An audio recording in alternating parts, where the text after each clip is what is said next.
They tell you your life flashes before your eyes. A highlight reel of birthdays, graduations, your first love. They're wrong, that's the Hollywood version. The truth is, death isn't an ending. It's a receipt. A final itemized invoice for a life lived, or in my case, a life missed. Every phone call you let go to voicemail, every school play you skipped for a critical meeting, every I love you that got stuck in your throat, it's all there. And in the silence that follows the crash, you finally have to look at the total. You have to pay the bill. Before the receipt came, my world had a very specific sound. It was the 5:15 a.m. alarm, the hiss of the espresso machine, the satisfying, solid thud of a luxury car door closing, the endless, confident hum of a conference call connecting across 3 time zones. My world was measured in quarterly reports, stock prices, and the weight of a Swiss watch on my wrist. It was a good life, a successful life. I was Mark Renner, and my name opened doors. I built an empire of concrete and glass. I thought that was enough. I thought that's what a man was supposed to do. I remember the last call I made. It wasn't to my wife, Sarah. It wasn't to my daughter, Mia. It was to my assistant, telling her to push my morning meeting to 10. The client could wait. For once, I was actually going to make it home at a decent hour. I remember feeling a small, unfamiliar flicker of anticipation. Maybe Sarah and I would open that bottle of wine. Maybe I'd see Mia before she went to bed. It's funny, isn't it? You spend decades building a life, fortifying it, ensuring it, planning for every contingency. You think you're in the driver's seat. And then you learn in less than a second that you were never really holding the wheel at all. I saw the headlights approaching in the rain. They were moving erratically, making curves they shouldn't make. There was no flash of memories, just the smell of burnt rubber, the sound of my own useless horn, and a sudden, crystalline thought that was so clear, so loud, it was like a scream inside my head. Oh, so this is it. The sound of the impact was like the world splitting in half. It was a shattering of glass, like 1,000 frozen stars exploding at once. Waking up wasn't waking up. There was no jolt, no gasp for air, just a change. A transition from a black nothing to a gray everything. The first thing I noticed was the cold. It wasn't a winter cold that bites at your skin. It was deeper, an internal cold. The kind of cold that comes from an absence of all warmth. It smelled of ozone, like the air after a lightning strike, and damp concrete. I was lying on a ground of smooth, dark gravel. I was in the same suit, but it was immaculate. Not a speck of dirt, not a drop of blood. Above me, a sky with no sun, no moon, no clouds. Just a flat, pearlescent gray light that seemed to come from everywhere and nowhere. When I stood up and looked around, I saw a vast, desolate plain of the same dark gravel, stretching to a hazy, infinite horizon. Cottied across this plain were the skeletal frames of half-finished office buildings and high-rises. Rebar clawed at the gray sky. Concrete pillars stood alone, leading to nowhere. My mind was a problem-solving machine. I looked at this place and I didn't see purgatory. I saw a logistical issue, a wrong turn. I thought, okay, shock. I'm hallucinating, or maybe this is a coma dream. Any explanation was better than the one that was starting to form in the pit of my stomach. I cupped my hands around my mouth and shouted, "Hello? Is anyone there?" My voice left my lips and simply vanished. There was no echo, no reverberation. It was as if the air itself absorbed the sound, leaving only the oppressive hum. The silence that answered me was more terrifying than any scream, and that's when the fear truly hit me. Not the fear of dying, I was already past that. This was the fear of a man who had spent his entire life in control. A man whose voice commanded boardrooms and moved markets, realizing that he had no voice at all, that he was completely and utterly alone. Or so I thought. In the far distance, I saw a solitary figure, a shape sitting on a lone concrete bench, perfectly still, staring into the gray emptiness. You have to understand the man who was walking toward that figure, the man I was, because in a strange, terrifying way I recognized this place. Not the specifics, of course, but the feeling.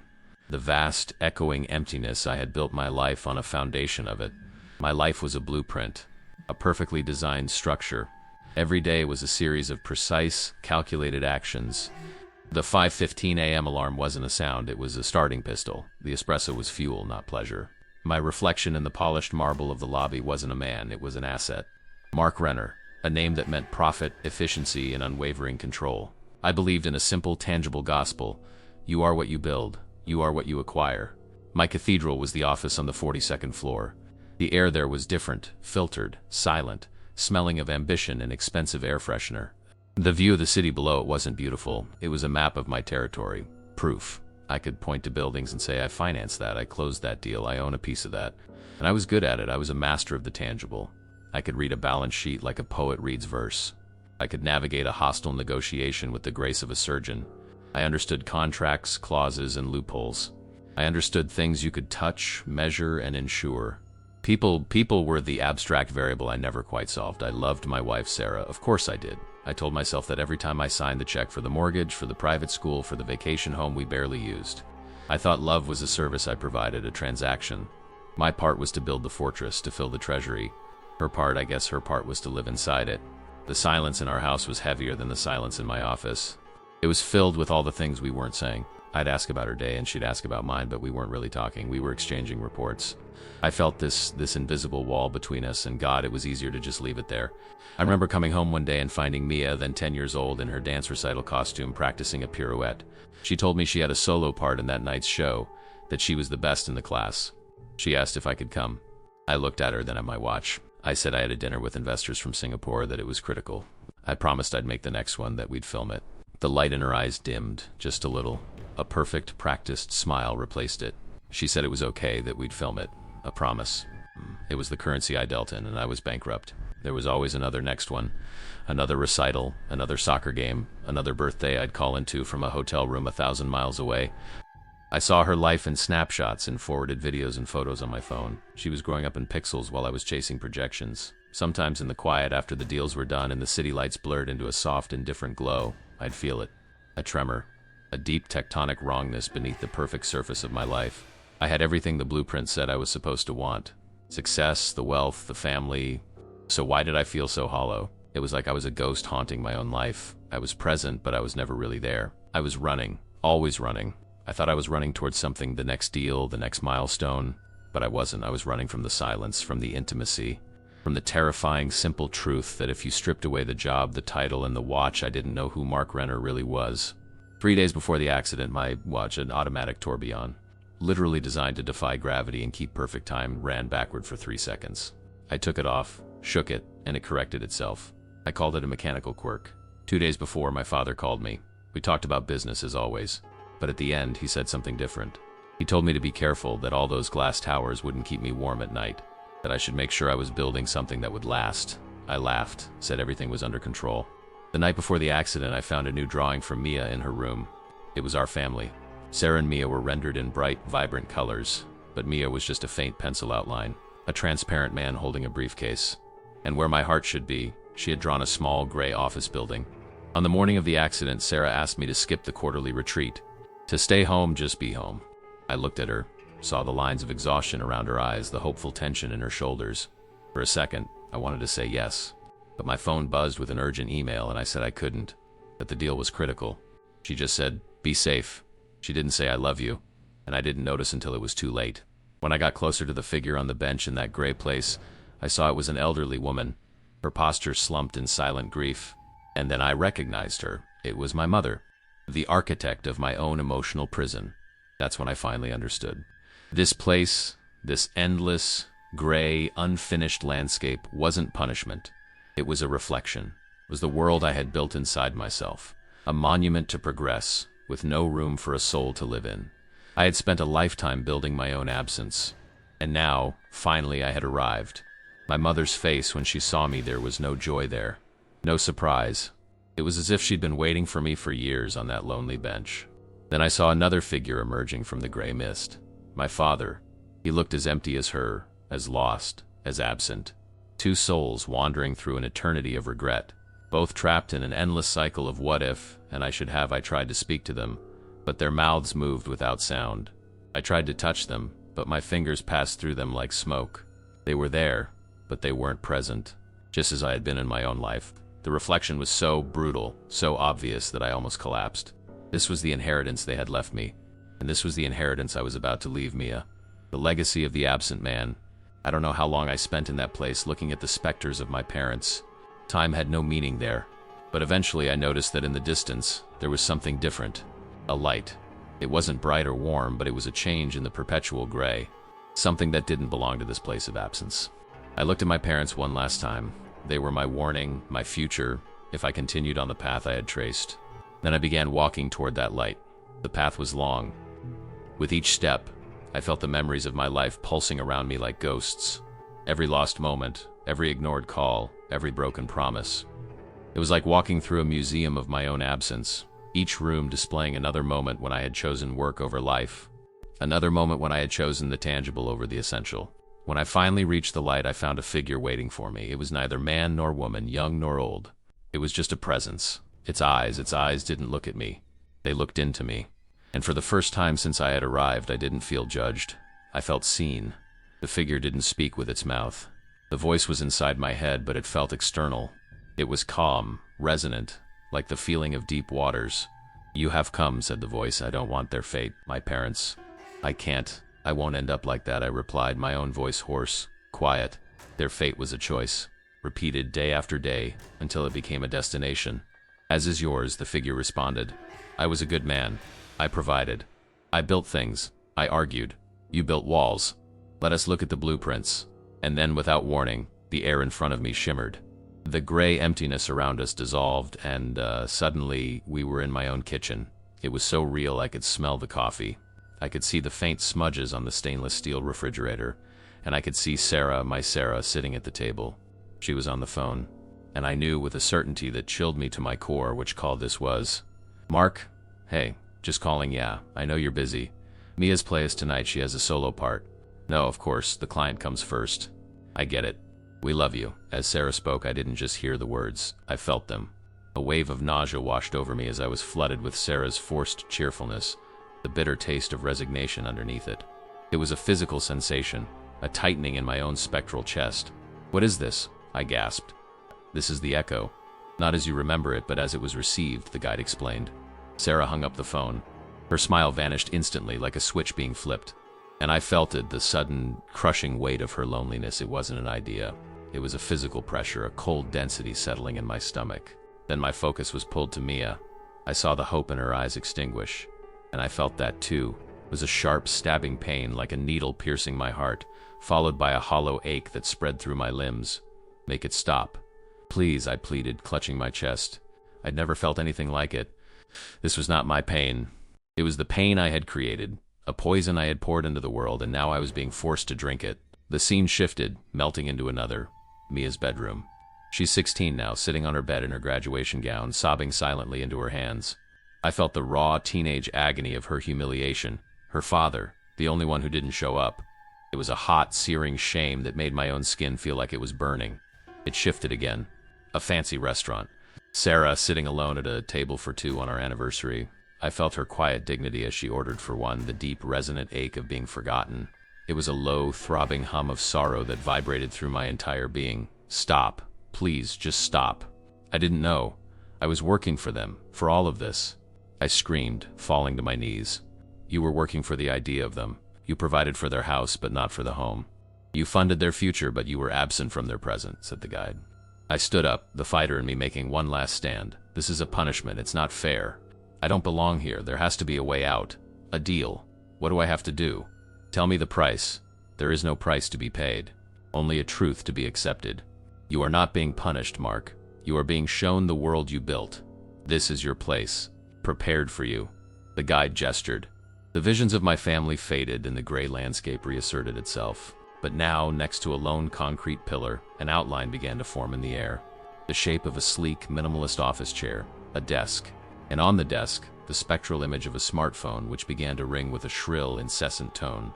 I saw myself, a translucent version of my former self, sitting in the chair, forever reaching for the phone, forever feeling the waves of my family's disappointment wash over me with every unanswered call. My own personal, custom-built hell. Not of fire and brimstone, but of filtered air, ergonomic seating, and eternal unanswered connection. It was the perfect reflection of my life, an eternity of being present, but never truly there. The sight broke me. The fight, the denial, the lifetime of carefully constructed ego had all crumbled into dust. I stared at the ghostly prison awaiting me and then thought of my mother's silent grief and my father's impotent rage. I saw the pattern, the inheritance. "No," I screamed. It wasn't a shout of defiance. It was a sob of pure, unadulterated despair. I collapsed on the white stone, my last strength gone. The noise in my head, the constant calculating, the strategizing finally went silent. And in that silence there was only the pain. Not my pain. Theirs. Sarah's. Mia's. And I finally understood. My entire life I thought love was an action, a provision, a service. I never knew it was a presence, and in my absence I had created this wasteland of sorrow. The receipt wasn't for the things I'd done wrong. It was for the love I'd failed to receive, and the love I'd failed to give. I closed my eyes, no longer fighting it. I let the full, crushing weight of my wife's loneliness and my daughter's disappointment wash through me. I accepted it as my own. And through the agony, a single pure thought emerged, the first truly selfless thought of my entire existence. "I'm sorry, Sarah Mia, I am so sorry," I whispered, broken, to the empty air, to the memory of my family. A single tear, hot and real, escaped my eye and fell onto the smooth white stone. Where it landed, the stone rippled as if it were water. A soft, warm light bloomed from the point of impact, spreading outward in a gentle wave. The shrill ringing of the spectral phone stopped. When I opened my eyes, the world had changed again. The oppressive gray had lifted, replaced by a soft, gentle twilight. The air no longer felt empty, but peaceful. It smelled faintly of petrichor, the scent of dry earth after a rain. I looked at my hands, and for the first time I saw a faint golden light glowing from within them. It wasn't forgiveness. It was alchemy. The moment I truly felt their pain, the moment my sorrow was for them and not for myself, something fundamental shifted in the universe. Or maybe it just shifted in me. The guide was still there, its expression unchanged, yet somehow softer. "The first step is not to escape the echo. It is to understand the voice that created it," it said. I looked back in the direction I came from. I could no longer see my parents, but I could feel them. The frantic, desperate energy of their regret had been replaced by a quiet, distant sadness. I felt not horror for them, but a deep, aching compassion. I understood them now. They were just like me. They were running, building, providing. They gave me everything but themselves, and I learned the lesson all too well. I turned back toward the guide, and beyond them I saw that the doorway of light was no longer a harsh, thin crack. It had softened, widened. It was a path, leading into a warm, gentle radiance that felt ancient and deeply loving. It was a feeling, not a sight, a sense of homecoming that resonated in the very core of my being. I finally understood. This wasn't a trial, it was a classroom, and my tuition was my heart. My journey wasn't over. It was just beginning. I wasn't running from a punishment anymore. I was walking toward an education. I saw two options before me. One was a luminous sea of pure golden white light. It was peace. It was an end to struggle. The other was a single dark thread hanging in the air. It looked fragile, frayed. It writhed slightly like a nerve exposed to the air, and led back to a gray, turbulent storm cloud that I recognized as the world I had just left. This is one path. The river returns to the ocean. The self dissolves into the whole. There is peace here. An end to striving, the guide explained, indicating the ocean of light. And the other path? I asked. The other path is the return. It is the choice to remain in the echo, but to change the voice. It is a path of pain, of friction, of limitation. The ocean does not welcome the river that tries to flow backward. I looked at the beautiful, peaceful ocean of light, and then I looked at that ugly, painful, dark thread. I saw my father, trapped by a choice he made every day. I saw my mother drowning in a silence she never broke. Theirs was a hell of repetition. But a return was a chance at revision. I was a ghost in my own life. I wanted to go back and learn how to be a man, even if it's just for a minute. Even if all I can do is listen, I spoke with quiet, unshakable resolve. The vessel is broken. The pain will be immense. You may not succeed, the guide warned. I know. I'm not going back to succeed. I'm going back to try. It was the first decision I'd ever made that had nothing to do with profit or loss. It was an investment with no guaranteed return. And it was the only one that ever truly mattered. The guide gave a slow, almost imperceptible nod. It wasn't approval. It was acknowledgement. A soul is not forged in peace. It is tempered in the fire of a living heart. That is the great, painful, beautiful paradox. Go then, and this time be present. I turned from the ocean of light and reached out to touch the dark, writhing thread. The moment my essence made contact, the universe inverted. The peaceful hum became a deafening ROAR. The warmth was violently stripped from me, replaced by a blast of cosmic cold that felt like being dipped in liquid nitrogen. I was no longer floating, but being pulled backward, dragged through a vortex at impossible speed. The journey out of my body was an unraveling. The journey back was a crucifixion. The abstract colors and lights of the transcendent realm collapsed into a funnel of jagged, violent sensation. I felt my expanded consciousness being crushed, compressed, forced back into the pinhole aperture of a single human skull. It was the agony of a god being stuffed into a jar. I could see the pain as razor-sharp, black static, I could taste the sound of my own screaming horn. I could feel the cold, metallic tang of my own blood as a color, a deep, sickening crimson that flooded my entire being. Every broken bone, every torn muscle, every severed nerve ending in my body fired at once, a supernova of pure physical agony. And then came the final shock, the spark, the feeling of my soul slamming back into its mortal cage.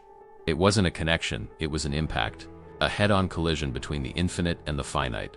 The first sensation was the weight, the sheer crushing gravity of being alive. My own body felt like a coffin of lead. The second was the cold, the rain on my skin. And the third, the pain. My God, the pain. It wasn't an echo anymore, it was real. I heard a muffled voice from outside. "A paramedic, we've got a pulse. He's breathing. We need the jaws of life now." My life hadn't flashed before my eyes when I died. But in that first agonizing breath of my second chance, I saw it all. Mia's drawing of the hollow man. Sarah's face at the kitchen table that morning. An entire life of absence. It was my receipt, my invoice. But this time I had a chance to pay the bill. My vision began to fade to black again, but this time it was different. It wasn't the gray emptiness of the fade, it was the simple physical darkness of a body shutting down to survive. And as the blackness closed in, I clung to one single thought. Not a deal, not a strategy, a promise. I'm here, I'm here, I'm here. The first sound wasn't a hum, but a beep.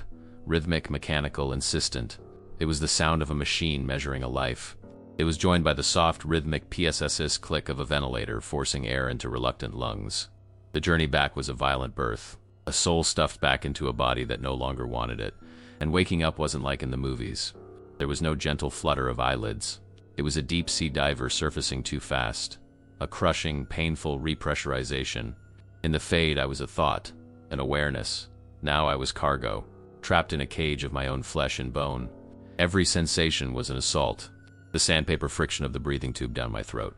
The cold chemical taste of the morphine drip that barely touched the edges of the agony. The low, buzzing hum of the fluorescent lights above me felt like they were drilling into my skull. It was all too much. Too loud. Too bright. Too physical. I remember wanting to scream. Not from the pain, but from the claustrophobia of being alive again. I had been in a place of infinite gray plains, and now my entire universe was the size of a hospital bed. It was the cruelest kind of irony. I had chosen limitation, and my God, I had gotten it. Days or maybe weeks blended into a morphine-laced haze. The breathing tube was gone, replaced by a raw, burning ache in my throat. The beeping of the monitor was my only clock. Then, one day, the underwater voices became clearer. I recognized them. A wave of something hot and sharp, something akin to love, cut through the fog. I heard them before I saw them. Sarah's voice stretched thin and brittle with sleepless nights. And Mia's, a hesitant whisper, afraid of the broken thing lying in the bed. Looking at them was like seeing in a new color. I didn't just see their worry. I felt it. It was a cold, heavy weight in the room, a tangible thing I could almost touch. It was the echo I'd experienced in the fade, but fainter, quieter. The pain they were feeling for me. And for the first time I understood that empathy wasn't a thought. It was a sense, like taste or touch. A doctor came in. He held a chart and said I was a 1 in a million case. Traumatic brain injury, 3 cardiac arrests on the table, multiple compound fractures by all metrics. I shouldn't be waking up. Someone upstairs must like me. I almost laughed, a dry, rattling sound in my chest. He was looking at the data, the charts, the reliable inputs. He saw a miracle of medicine. I knew the truth was a transaction made in a gray, unfinished world. There was no one upstairs, just a choice made down in the dark. The next phase was a blur of tedious, grinding work, physical therapy, learning to hold a fork again. The frustration was immense. My body, once a finely tuned machine that answered every command, was now a rebellious, broken stranger. My mind, which once juggled multi-million-dollar deals, now struggled to remember the name of my nurse. The old me would have been a monster. I would have raged against the weakness. I would have seen the nurses as obstacles, the therapists as incompetent, my own body as a betrayal. My recovery would have been another negotiation to be won, another opponent to be crushed. But the man who came back wasn't a fighter. He was a student. Every jolt of pain was a reminder. I am here. I am present. Every small, humiliating failure was a lesson in surrender. The more I let go of the need for control, the more I could feel the faint golden light I'd carried back with me, glowing in the center of my chest. It was a pilot light of pure presence, and I guarded it like a treasure. Sarah and I didn't talk about the big things. We couldn't. How could I explain where I'd been? How could I tell her I had felt the cumulative weight of her loneliness in a single crushing instant? So we started small. I tried to reach for a glass of water on the bedside table. My hand trembled, a palsy from the nerve damage. The glass rattled against the plastic. I couldn't get a firm grip. There it was, the moment of truth. The old Mark would have cursed, pushed the glass away, his pride wounded by the display of weakness. He would have hated her for seeing him like this. Sarah moved to help me, her hand gently covering mine. Here, let me. I stopped. I looked at her hand on mine. I followed it up her arm to her face, and I truly saw her. Not as my wife, not as a component of my life's portfolio, but as a person. A tired, beautiful, resilient person who had been sitting in this chair for weeks. I saw the 14 years of missed dinners and lonely nights in the lines around her eyes. I saw the strength it took to keep our family together while I was busy building my own absence. I saw it all. And the love I felt for her in that moment was so vast, so powerful, it almost stopped my newly repaired heart. I let her guide the glass to my lips. I took a sip. I didn't take my eyes off hers. I swallowed, the water cool in my raw throat. I put my other hand over hers, my grip weak, but there. Thank you, I said, my voice a hoarse whisper, but it was steady. It was only 2 words, but I poured every ounce of my journey into them. The regret, the apology, the promise. Thank you for waiting. Thank you for not giving up. Thank you for being here. Sarah's composure broke. A single tear rolled down her cheek. She didn't wipe it away. She just nodded, a small, watery smile on her lips. She understood. She didn't know the details, but she felt the truth of the change. The echo had shifted. I had come back, but I knew the hospital was just a layover. The real journey was still ahead. I had spent a lifetime learning the language of acquisition and control. Now, I had to learn the language of presence. I had to go home and face the ghosts I had created in my own life. I had to learn how to build a bridge to the people I loved, starting with the first, shaky, terrifying step. My new life was built on a foundation of smallness, of quiet. My new purpose wasn't a grand mission. It was a practice, the practice of presence. The work was harder than any deal I'd ever closed. It was the grueling, minute-by-minute work of choosing to be here instead of somewhere else, of choosing to listen instead of speak, of choosing to receive instead of provide. You spend your whole life climbing a ladder thinking the view gets better at the top. You build walls and call them assets. You chase echoes and call them ambition. And then one day the ladder falls. The walls crumble. And you find out the whole point was never the view from the top. It was the feeling of the ground beneath your feet. I didn't get a second chance at life. I got a first chance.